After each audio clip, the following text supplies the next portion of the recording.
नुआपड़ा जिला सिनापाली थाना कापसी बरगछ छक निकटरे घटिछि एक अभावनीय घटना। दुर्बृत्तଙ୍କ गुली माड़े जड़े युवक गुरुतर आहत। गुरुतर युवक जनक हेले सिनापाली गाँवर नीलांबर मेहर बयस 37 बोली जनापड़ी। से सिनापाली थाना कापसी छकरे एक फास्ट फूड दुकान करी परिवार प्रतिपोषण करती। आज राति प्राय 9:30 केतेक दुर्बृत्त उक्त छकरे पहुंची नीलांबरଙ୍କ उपरकू गुली माड़ करथिले। सेठारे दुर्बृत्त माने गोटे राउंड गुली फुटाई फेरार मारिथिले।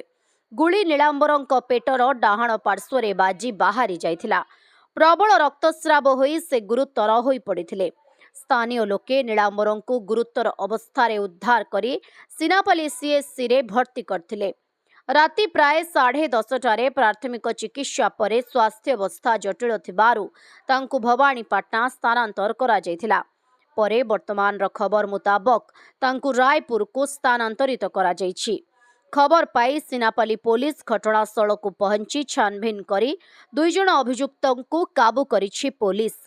अभियुक्त माने हेले कापसी ग्रामर नासिर खान और आउ जणे अभियुक्त आलोक दास बोली जणा पड़िछि। उक्त घटना केउ कारणरू नीलांबरଙ୍କ उपरकू गुली चालना करिसंती ताहा अस्पष्ट रहिछि।